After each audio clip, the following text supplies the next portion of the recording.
Okay,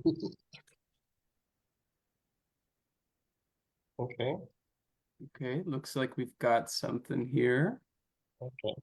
I'm getting a pop-up saying says a third party. Okay. You've been sent to Facebook.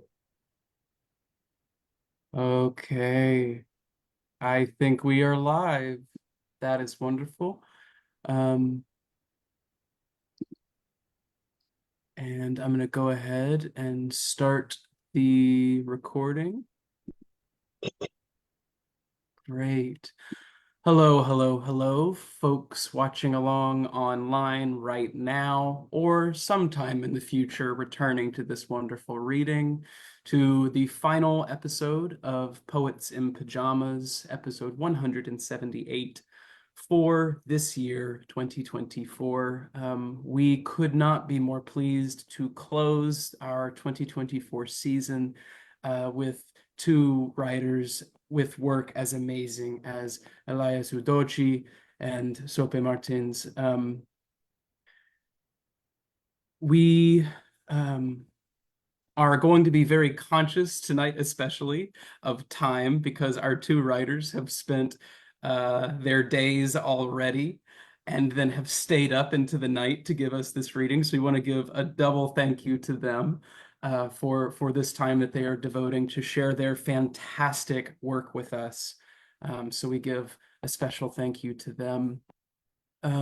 Our Poets in Pajamas reading series is brought to you by Sundress Publications. And if you would like to be where our writers are right now, preparing to read your own work, you may apply for our 2025 season, and the call for submissions will go out in about a week's time. So stay tuned.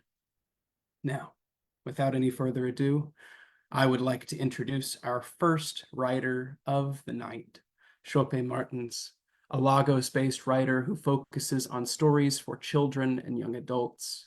Her published books include 9 picture books and 1 chapter book. Her mission is to write engaging, soul-touching, thought-provoking stories that put children of African heritage at the center of their own story. Sope, whenever you're ready. Thank you so much, Aslan. Hello, everybody. Thank you so much for joining us and for being with us, for us to share our work with you. Okay, so I have got a few things that I'll be reading. I have a couple of excerpts from a current work in progress, which is my very first young adult novel in verse. It's titled Adamu and Hawa, and I just want to give you a bit of a background because I take from 2 different parts of the work. The first is kind of the introduction to things. This is a story about a young girl named Hawa in a fictional town in northern Nigeria, and it's a love story with terrorists. So it's a little bit different, but it's about this young girl whose life is upended when she is kidnapped as part of a large group of girls, reminiscent of the Chippewa girls. But it's also a story about creating your own finding love in a place that you wouldn't necessarily think to find love, and also being able to create your own your almost your own Eden out of that place. So I'll start off with the beginning, where we get introduced to Hawa and her circumstances. And then later on, you'll see the change. This is after the kidnapping and when something happens that's very, very life changing. Okay, so we start off. I dance in a dusty compound with cracked red earth and crumbling clay walls. My fingers trace patterns in the air. My feet sweep circles in the dust. Uber says when I dance, he thinks of falling rain, no matter how hot it is. If she wasn't your daughter, would you think the same? Uber once asked. My mother says she lost her great love when I was born, that I stole her husband from her. Uwa calls me husband snatcher because tears of joy poured down Uba's face when he learned he had a baby girl. Because his mother had his devotion, his wife had his heart, but I had his all. because he dreamed big dreams of foreign lands and well-paid jobs just for me. Because the first time she said it, I laughed. A pink gummed, no teeth, spit bubble, scrunched up apple cheeks kind of laugh. But she only calls me that when she's in a good mood. Most times she calls me Hawa. Past, not present. Called, not calls. You can't call someone husband snatcher if your husband has already been snatched by a hail of bullets from a terrorist gun. Called, emphasis on the ED. 2 letters spell the gap between Uba with stars in his eyes and the body we found rotting under a pile of corpses. 1 day into town and 1 day back. That was all he needed. On the 3rd day, we waited, wondered, worried. By the 4th day, we knew. There were 2 trucks, 10 men, countless bullets, 57 bodies, or 13 or 102, depending on who did the counting. When we went to bring Uber home, I only counted 1. 1 word, haram, forbidden, like pork, alcohol, and the fruit Eve plucked from the tree. Lately, haram has grown greedy, staking claim where it once had no ground. Nowadays, everything is haram. A woman's hair uncovered is haram. Being Christian or the wrong kind of Muslim is haram. Western education is haram. Boko Haram. Why did you stay? An American reporter once asked when she came to the village. As if we had a choice. As if the answer wasn't as clear as a cloudless sky. We didn't have anywhere else to go. Those who did were already long gone. But there are camps for the internally displaced, safe places for people like you. Well, that is another story.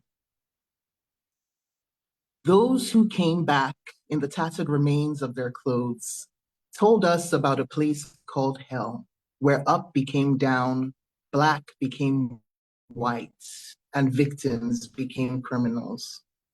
In Barwa barracks, the soldiers crammed them by their dozens into single-celled rooms. They scrambled for a sip of water from the bucket thrown their way. Their hunger grew so bad, they fed on the lice that sucked the blood from their scalps. The rooms were so hot, people were dying, Alhaji Dandata said in his papery voice. 4 or 5 at least, each day. The young, the old, and the ones in between. In the women's cells, the bodies of their children lay on the ground for days. And the worst part, underneath the grief, the anger, the pain, was a little relief from the heat. And when their mouths couldn't speak, their bodies told their stories. Faisal's cuts that wouldn't stop bleeding, Maruf's missing front teeth. Then there was Fatima, who left with a baby in her belly and came back with death in her eyes. Orphan, widow, widower. If griefs can have names, what's the name for a mother who has lost her child, or a girl without her father? What word to show the world our loss without carving our hearts out of our chests? When naming heartbreaks, who left us behind? I am half an orphan, but my grief is whole. And now we come to the change up. Uba called me Gimbiata, my princess. Ua said when I was born, his eyes changed, that I captured a pair of stars on my way out of her womb and put them in the dark of his pupils to shine only for me. Astian Suchiata, my sunshine. Eyes shining brilliantly when he thought about my future, the first woman in his family to finish school, to go to university, to become someone of note. Abunbege, my pride. So proud he would kill a cow and 2 rams at my wedding, ready to beg, borrow, or steal for them, so he could let my husband know he was marrying a cherished princess, not a slave whose mouth you stuff your dirty fingers in to check her teeth, whose cheek You slap and say, give her to young Adamu, it's time he's got his first wife. My father's pride got married with no cows, no rams, no salale where my hands and feet were painted with intricate patterns in henna while I listened to advice from the women in my life. Instead, a pattern of cuts and bruises on my feet from walking barefoot across miles of dusty roads and forest paths that no cars have made smooth.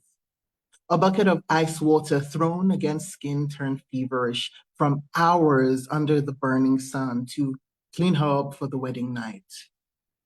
And a tent for a home, a tattered tent where light shines in through holes worn from years of use. And a lanky boy of a husband who would be 2 or 3 years younger than me if his eyes, those eyes, didn't hold years of gunfire and killings and torment and kidnappings and sadness and fear and revulsion and hates and hates and so much hates. But is it for me or for himself? And that is the end of my excerpts from my novel in verse, Adamu and Hawa. I'll go straight into the excerpt from my other YA novel. This is titled Born, thank you. This is titled Born to Die. And this one is prose. So this was interesting for me because I was like, oh, poetry. But yes, this is what I sent in, and I really love this. It's part of a, obviously, YA novel, and it's about something that we have in Yoruba culture. Children who are called Abiku, born to die. And this is something that everybody should go and look up because it's also part of our naming culture. These children who we believe come, or we people still believe, and we used to believe, come again and again and again to the same set of parents. It was a way to explain miscarriages. And so we have these names like Stay With Me and Don't Go Again. Absolutely beautiful. So I wanted to write about that in this novel, Born to Die. So this excerpt is about it's about an abiku, and yes, in the spirit world. So let me just go into it. Father's domain is as mercurial as he is. One moment among the clouds, the next balanced on the head of a needle. One moment it is desert, and the next a black hole. But Uncle's domain is as vast and changeless as the boundless sea, and as deadly as he is. Orunmila is the most powerful of Olodumare's 401 aspects. Nothing in Orun can enter his domain and live. I look around the barren, icy landscape I have entered. Above, a harsh sun in a cloudless sky. Below, an endless frozen ocean. I will not leave this place alive. The heavy weight of the thought forces me to my knees. I have grown weary of the cycle of birth, death, and rebirth. But as I contemplate the end of my existence, I find that I do not want this life to end. My eyes adjust to the glare of the sun on the ice, and I see shapes underneath. My vision sharpens, the shapes come into focus, turn into mountains. Not just mountains, but trees and houses, green fields and cityscapes. There's a whole world trapped underneath the ice. I don't have to look to know that I am sinking, and soon I will join them in their frozen eternity. I am thigh deep in the ice when a hand comes into view. Come, child, Uncle says in his gentle voice. Close your eyes and take my hand. I am frozen, unable to tear my gaze away from the world below me. I cannot help you if you continue to look, child, Uncle says. The more you look, the more you think. The more you think, the quicker you will sink. Once you are under the ice, I cannot bring you out. I am waist deep in the ice. Don't stop, keep looking. The temptation is overwhelming, but I fight it. I wrench my grace from the underwater world with a scream of pain and squeeze my eyes shut. But I do not take Uncle's hand. I cannot. My body is too heavy to move. Uncle grips my shoulder. I flinch under the pressure. Let go of your thoughts, Okon, or the weight of knowledge will drag you into the abyss. The hairs on the back of my neck stand to attention. Something rips loose in me, and my body shifts, turning from skin to feathers to bone. Almost there, Uncle says. Now, take my hand. With a shudder, I lift my hand. It is enveloped in a cool, soft palm. The heaviness in my body dissipates. Well done, child. Now, sit. I obey his command. Open your eyes. Uncle sits cross-legged, facing me, a tranquil smile on his face. He holds out his other hand for me to take. We sit in silence, hands clasped. Uncle's eyes are calm like the surface of a lake. Welcome home. I shift at his words and he grips my hands tighter. This is where I formed you from water, earth, Oduduwa's breath, and your father's imagination. Why have I brought you back? Because I have great plans for you, Okon. All you have to do is listen. There is movement in the inky depths of his left eye. A wild face presses against his pupil. Its mouth opens in a soundless scream before it is dragged back down into the dark depths. In this beginning, Uncle says, there was only sky above and water and wild marshland below. Olorun, the All-Father, ruled the sky and the divinities within, while Olokun ruled over the empty deep. That was the way it was. That was the way it had always been. Until one day, Olorun's favorite son, Obatala, contemplated the nothing below and asked, why isn't there something? I have been a leopard, an eagle, a jackal, an orca, and a bear. I have soared over mountains and raced through ghost grass, relishing the thrill of the hunt. But I have never known what it is to be prey. Uncle's eyes keep me frozen even as fear courses through my body. Give me permission to create mountains, valleys, forests, and fields, Obatala told his father. I want to create solid land, and I want to fill it with life.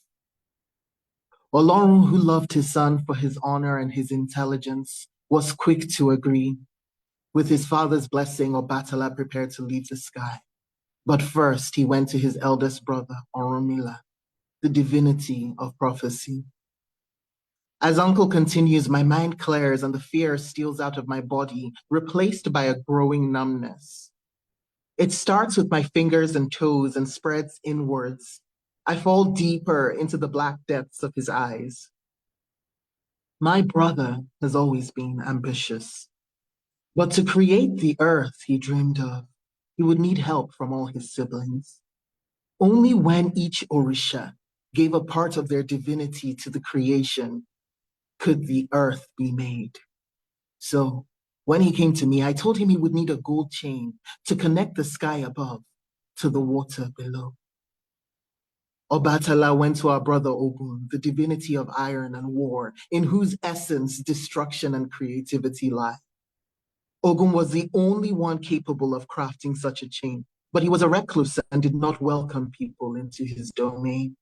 Obatala battled through Ogun's forest of beasts and furies until he found our brother. He brought a never-ending calabash of palm wine with him. Ogun's one weakness was drink. He loved to drink, and when he drank, he became a completely different person. Obatala had never drunk palm wine before, but to get Ogun's agreement, he drank with him. After drinking with Obatala, Ogun agreed to make the sky and water linking chain if his brother could find enough gold. Obatala traveled across the sky, going to every Orisha's domain until he had convinced, cajoled, and forced every one of his brothers and sisters to give him gold. He brought the gold to Ogun, who made Obatala his chain. Obatala took a snail shell filled with sand, a white hen, a black cat, and a palm nut, and began his journey. The journey down the chain from sky to water was arduous, but Obatala persevered. He climbed through the cold and the clouds until he could finally see the water. But when he got to the last link of the chain, he realized it was too short. One of his siblings had cheated him. "Brother, help me!" he cried. When I looked down and saw him dangling high above the water, I told him to pour the sand out of the snail shell. He poured, and the sand mixed with the water beneath him, then piled high above it. When the snail shell was finally empty, a large heap of land jutted out of the water. Obatala dropped the hen to the ground, and we watched as she scratched at the sand, spreading it around. "Let go, brother," I told him. He let go and fell to the earth. He named the place where he had landed Ife, because the earth expanded from there. He planted the palm nuts, and a palm tree sprung up, the first tree on the earth. I just wanted to confirm, am I still within the time frame? Okay, should I keep going? Yeah? Or, okay, all right. In the time that followed, Obatala created hills, forests, mountains, and trees. He and the black cat lounged under the shade of the palm tree and admired his work. With each word Uncle speaks, I am slowly being unmade, disappearing piece by piece. As my body fades, my mind expands. I travel over oceans and across universes. The more I am unmade, the more I see. The barren, icy landscape fills with color. The air teems with wisps of souls and strands of creation and unmaking. I have always feared Uncle and the knowledge he wields, but now I am entranced by its beauty. The more I know, the more I want to know. My body, my mind, my spirit being. I don't care what I need to sacrifice to taste just a little bit more. I revel in the colors and the lights as more and more of me strips away. Even though Obatala had the black cat for company, he still became lonely. In his loneliness, he began to create clay figures that looked like him. But creating is hard work, and he grew tired. He had developed a fondness for palm wine ever since he drank with Ogo. So when the cat suggested that he tap his palm tree and drink some wine, Obatala agreed. He grew drunk on the palm wine, and in his drunkenness, continued to make his clay figures, not noticing some of them were deformed. "Breathe life into them, Father. I'm lonely," he called up to Oloro before falling into a deep sleep. While he slept, our father gave our brother Oduduwa the breath of life and sent him down to the newly created earth. Oduduwa breathed life into the clay figures, and they became human beings. When Obatala woke up, he realized what he had done and vowed to spend the rest of his eternity protecting all the human beings he had made when he was drunk. And so the earth was created. Ormila speaks his final words to the air where Okon used to be. After his story, he sits staring into space. Over countless years before Batala climbed down from the sky, Ormila has seen what can be, what should be, what might be, and what will be. He has seen the future in all its shapes and forms. This particular future, Ormila shakes his head with a sigh and focuses on the task at hand. "Come, child," he says to the strands of Okon that only he, in his infinite wisdom, can see. "Let me make you what you need to be." He sets to work creating the future he has seen. And that is the end.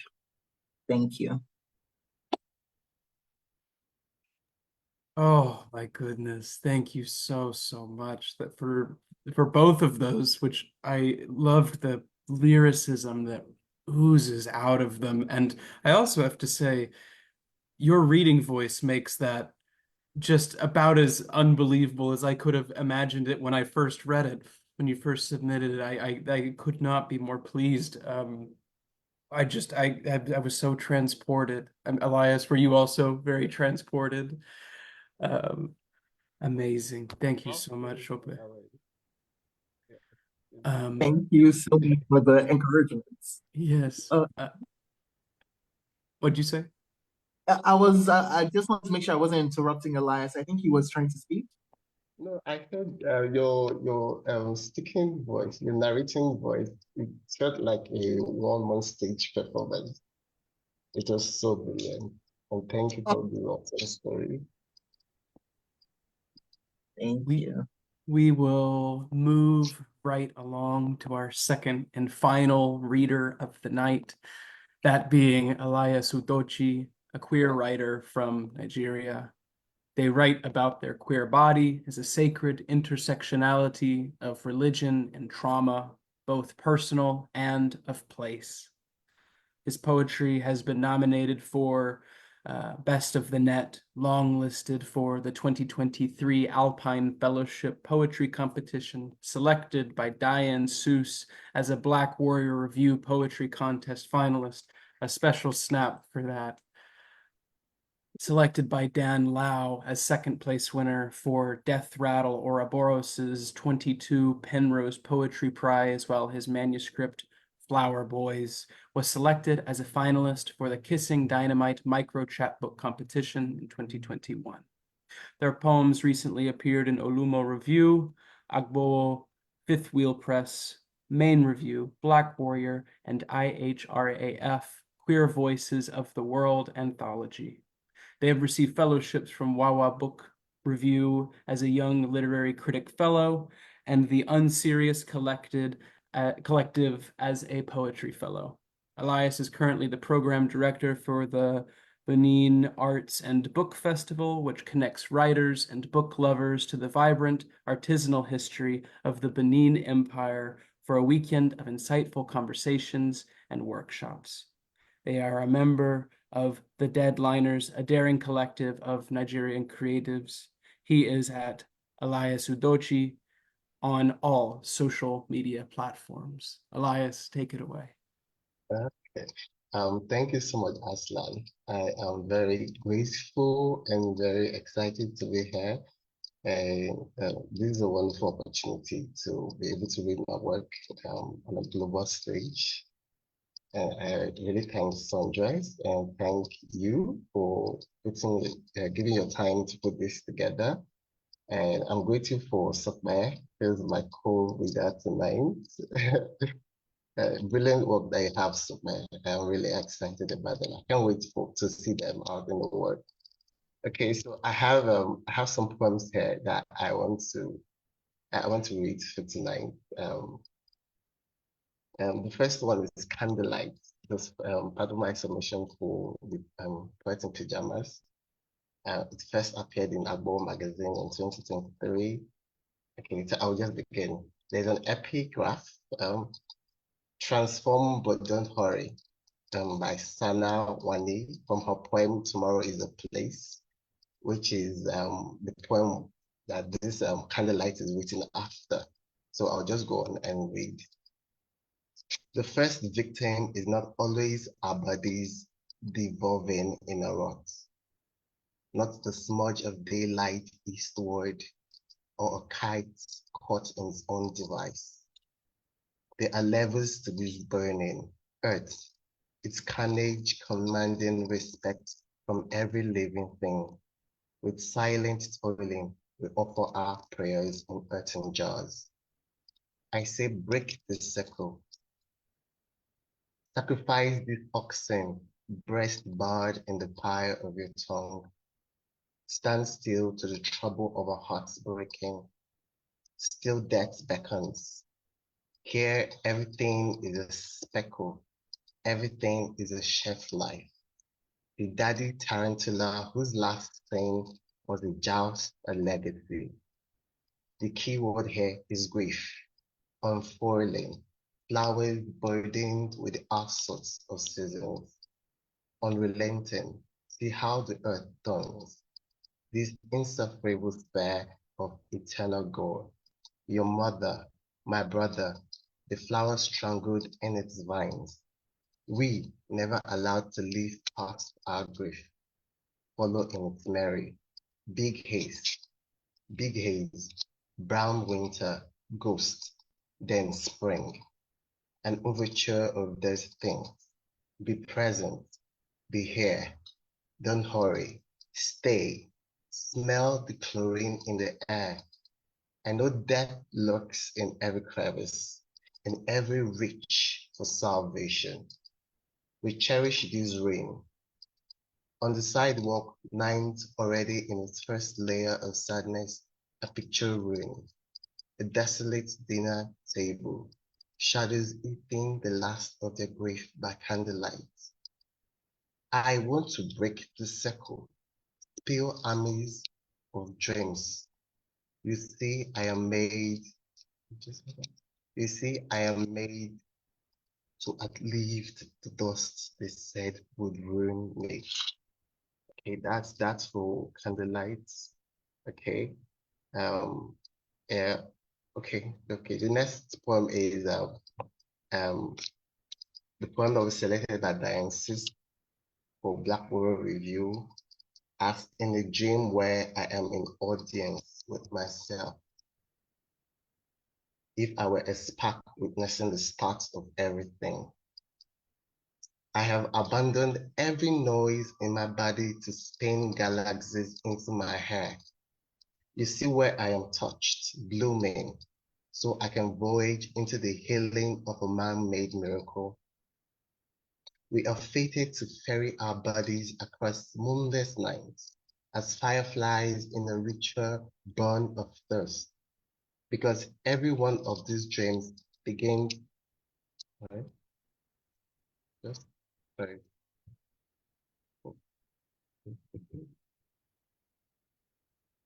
Okay, I have a glitch there. Okay. Every one of these dreams begin. Oh, sorry, I'll just start again. I hope that's cool. Aslan, hello, Aslan. Yes, that's totally okay. Okay, thank you. Okay, sorry, okay. Okay, as in a dream where I am in audience with myself, if I were a spark witnessing the start of everything, I have abandoned every noise in my body to spin galaxies into my hair. You see where I am touched, blooming, so I can voyage into the healing of a man-made miracle. We are fated to ferry our bodies across moonless nights as fireflies in a ritual burn of thirst, because every one of these dreams begins with me stranded inside a room of rainstorm and a solemnity of burnt offerings. What good will this word offer? Hope of small things running away with the wind. Boys are warming through the fissures on my skin. God of bondsmen, their split craniums giving to half-burnt candles. Marathon through this desolation of fasted bodies, you unhinged dreams, so I witness you gateway into mangled mirrors. Some parts more spectacular than a star dying. Dying too can be an act of war. War being the slow of silence slicing through your skin. Do you see where you touched me and my reflection drowned? Sometimes I forget. Sometimes even I forget that I am stardust falling away at the bone. In this vacuum, lightning bounces back and forth just to see how a body responds to stimuli. God once raised a chalice to my lips. Drink from this cup. Stay alive. And heaven blessed its finest exports with tragedy. In this painting where you burned to see morning bloom in the sky, I too have found something to believe in. That God is in the flames and also in the silence before trauma breaks us into flowers. The dance of wind on the gasoline blue of a boy's skin, in his smiles and the bags under his eyes. Last night, God stole into my sleep, and today a stranger's eyes on the road willed me to burn. If heaven haunts me with flames, here, Lord, is a body full of fireworks. Okay, I'll just I think the last one, that's ninth, maybe second to last. Okay. This poem is forthcoming from APBF, African Poetry Book Fund. There is no title yet. There is no, it's just forthcoming. I can give more than that. Well, the title is Everything Here is an Arrow Fletched Towards Something. At the start of every April, I declaim this shred of miracle. Fiddles blue and soft into a house full of grace. The trick is, I follow the songs of arrows peeking through God's eyes. The life I want should be less of a tug pulling itself to war. Or do I fool myself for wanting to rise above the waters? When darkness claws into the feathers of my bosom, I lift my gaze towards the gospel etched in my veins. Udo-Ochi. May peace not elude the soft of your lips. May my feet, a hurricane scared from nothing, step into its sun. See me as I decor the fragments of my name the morning it decides to run wild. Sometimes I am the hand on the hammer driven against a wall, a dream, a prophecy, bones cooked in the ritual of a crucifix. Myself, they worry. What last memory will tear through my eyes? What sort will say it has seen the crimson of my past? It is still April, and the rains feel to soften the elegies of this dog-eared life, and its tantrums lulling my truth to ransom. What name will I call this hound aching for my breath? Its history of blood thirst pulsing every hour time lives in my bones. Everything here is an arrow fletched towards something, a name, a sacrifice, an organ filled with turns I wedge somewhere the wind will not cut into skin and break their spine. My skin, my scars, my blood, their songs, my ache, this thirst. I am most entranced with the one where I am happy and vying for the word's attention. An arrow of sunshine reimagined as bushfire. I am the tale of a tedious day, and I wish my eyes would sparkle with salt, my face burning with the rage of a river.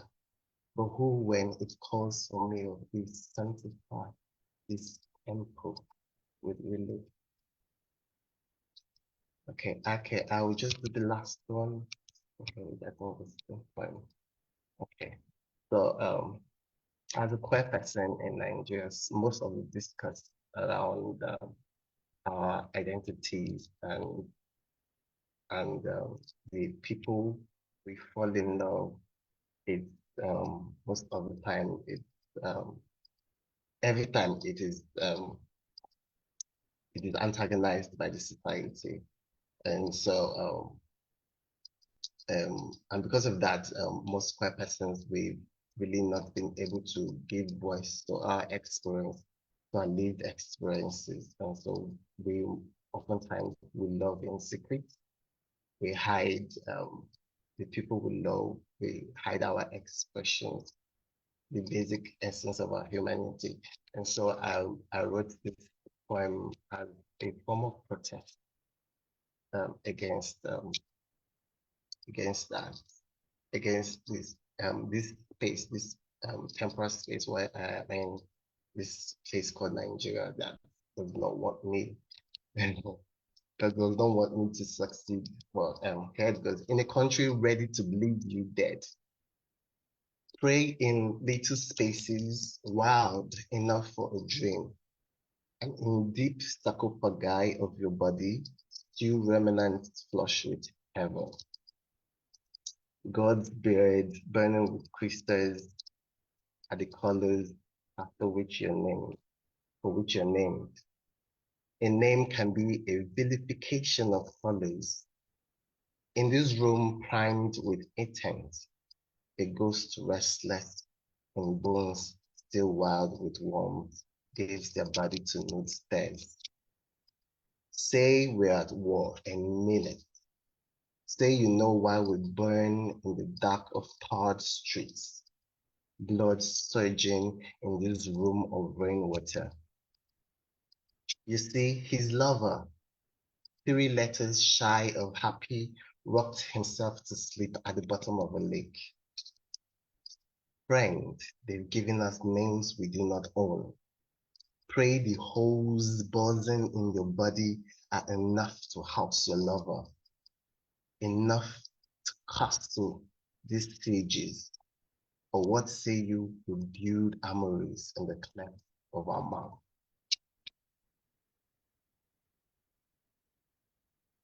Yes, and that's that. Thank you. Oh, goodness. Thank you so much, Elias. That was stunning, lovely, heart-wrenching, but so urgent. That's the word that kept coming to mind for both of your works tonight. Urgent. And I would like to go ahead and immediately move us into the Q&A portion of the night, so that hopefully you all can get some sleep. I hear something in both of your work that I wonder if you can speak to. I wonder if any thoughts come to your mind. Um, we have so much invocation of grief. Sope, in especially your first piece, but certainly also present in the second, turned differently also through the voice being a young adult novel rather than a lyric verse adult novel.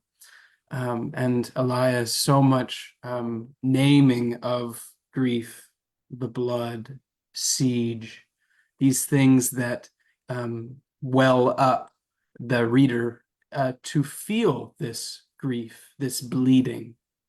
And yet, alongside all of this sorrow, this sorrowful language, is the water, river, heaven, sky, the water and the sky, the earth, the rocks. This like it's there are words I cannot feel sorrowful about. They make me, I hear it and they make me smile. This is not to say that we cannot do terrible things to our waters or our earth or our skies. We do all the time. There's an importance to that. But when I hear it in both of your work, there is such a reverence to it. There is such a kind of divinity to the language that parallels and kind of mirrors the sorrow. And I was curious if you could speak about this relationship between the language that describes our world, as beautiful as it is, while also speaking to the difficult times, the violence, the grief, the sorrows. If you find any interplay between these two concepts, Sope, if we could start with you and then go to Elias. Okay, and Asan, I love that.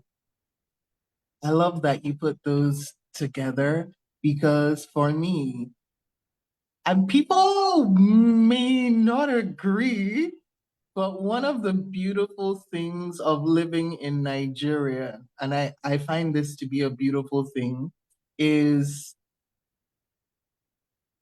how you can be, how much it shows you um, how close you are to death, and how much it shows you your own mortality.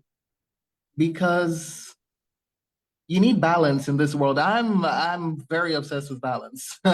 You need balance in this world. So every rose has its thorn. and the waters that I love water, I'm a water baby. And I find it's quite interesting that as much as I love water and I'm drawn to it, I'm just at the surface. If you go underneath, there are many bodies buried in the water. There are many bones sinking that have sunk to its depths. So life and death are in the palm of the same hand. And our job is to make sure, our job just living on this earth as human beings is to make sure that hold we hold both of those notions in hand. Otherwise, if you're just focused on the good, good, good, good, good, good, good, and if that's all you see, it gets a little bit flat. Sometimes you need a little danger to make the safety seem more pleasant. And you need the safety to make you understand that danger is not all that there is. So they have to go hand in hand. So for me, when writing about um, nature, that's the thing I think about, the almost impartiality of nature. Life will go on, death will come to all. Wow, that sounds so dark. But but that is what I mean. There is kind of as much as we live in a beautiful, vibrant, breathing, alive world, it's gonna go on without us. And it too will have its demise. So that's kind of where I come from when I write about this. Elias, what about you? Okay, so I understand that the rot, Mhm. like I said in my earlier poem, where the rot will come for everybody. There's a carnage. The earth is full of carnage, and yes, it will come for everyone. But I think it's up to us to now decide if we want to go out fighting a good fight, go out as heroes who we've charted the course of our lives by our own selves, and we've not allowed society to dictate or tell us how we should live our lives. We know in the depths of our hearts what we love, what we abhor, what we do not accept. And so, yes, we decide to live our truths. And so, just as she said, Nigeria is there's something waiting to kill around the corner. It's unfortunate. I know that's how life is, but to live in Nigeria, it's that's to 100. So there's something ready to kill you, and there are no system in place. The systems do not work to mitigate against these risks, unforeseen risks that would happen. And so part of what I write is to accept these eventualities, but we do not accept them laying down, we do not accept them sitting back. We accept them we respond as a form of protest, and then we live our truths. And yes, that's it. Thank you. Oh my goodness, both of those. So true, so real. It's Sope, you said impartiality. That's a word that is resonating with me a lot here. And Elias, you said these eventualities, viewing the eventual as impartial, I guess does allow us to accept the things that we can accept and stand up for ourselves in the meantime. I find both of those so beautiful, and I love how your work, both of them, is able to acknowledge the harsh realities and also look at what is around us, able to acknowledge beauty, even through rhyme.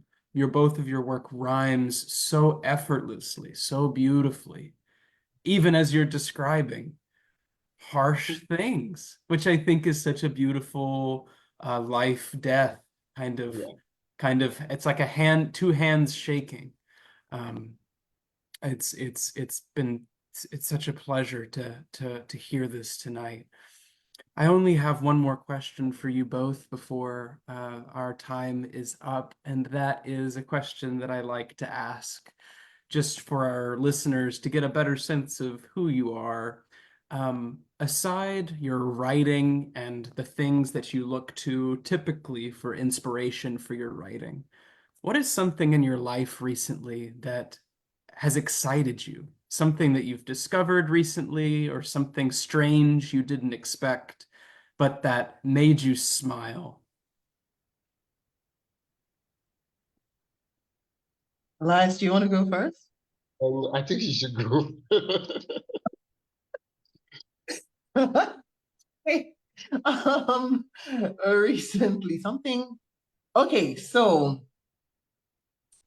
this is an interesting one for me. I had to leave my comfort zone recently. So I'm starting up a children's literature festival here in Lagos. Thank you. And I realized I'm not a people person, even though human beings are social animals. I'm not a people person. And yet, in kind of trying to fulfill this one thing, I've had to be many things that I thought I wasn't. And so I've discovered new parts of myself. And and I realized that I thought I knew me, but I'm probably never going to fully know me because each new each new experience, each new venture, each new adventure is going to reveal parts of myself that I had already come to terms with and reveal them in a new light and make me question all over again who I am, what my place is in the world, and maybe what my impact is as well. Yeah. So that's something exciting that's happened to me. I've discovered me again. Okay, I could go. I can go on now. Yes. Okay, so I think there's a running intersectionality within our lives, myself and Sokme. So okay, it's the same thing. Okay, I recently, because I am a home person, and yes, I had to um, move away from my comfort zone. I had to go look for a job because Nigeria has been funny, and yes, my previous entrepreneur, the economy was changing, so I had to step out. I got a big role, managerial role, and it has put me in the spotlight. So I have to interact with people. Oh my God. So yes, I have to interact with people. I have to follow up. I have to call back. I have to respond. So a whole lot of that. But most importantly, I'm excited for uh, yes, just being able to live and be able to experience my own freedom because the last year has been traumatic for me.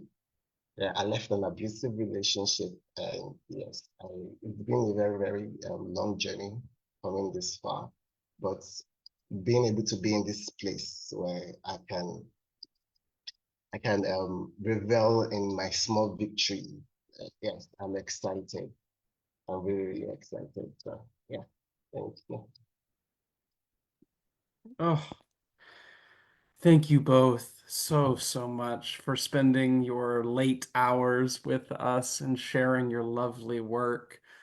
For all of the folks that will be fans of the things that you have read tonight, where can they find you online or in print? How best could they locate your writings?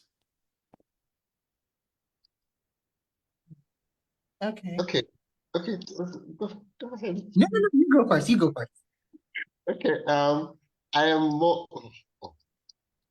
Okay, it's funny, but I get burnt out real fast being on social media. Or otherwise, I would have said Twitter. That is now X. Well, yes, that's basically it. I tried Instagram. Instagram did not work for me. I left Facebook years ago. I've not been able to go back. but I have been able to do Twitter, X, sorry. I have been able to do X bit by bit as my body would allow me. So you would find maybe announcements of my writing there. And then maybe my link tree, I'm going to update that and maybe pin it on my Twitter. Yes. So you find everything there. All right. I'm mostly published in Nigeria actually. And it's children's work, children's fiction. I've got something coming out in North America in 2026, my very first picture book. But thank you. But mostly I will post announcements up on my social media as well, Instagram and X. I'm more on interesting. Instagram does not love me so much, but I'm more on Instagram than I am on X right now. But I always make sure to post up on both platforms and through Instagram onto Facebook as well. So I post up on all these platforms with any updates to my writing. So yes, please come one, come all. I'd love to see you all. Perfect. Okay. Thank you both so much. That concludes our final episode of Poets in Pajamas for the year 2024, featuring Elias Udo-Ochi and Sope Martins. We hope to see you all again in 2025. We hope that many folks will apply to read just like our wonderful readers have read tonight. And for now, we will be signing off. Thank you and have a great night, everybody. Thank you so much, Aslan. Of course. Thank you. Hey, look, man. I, I was, maybe we could catch up. Yeah? Okay. Okay, good night.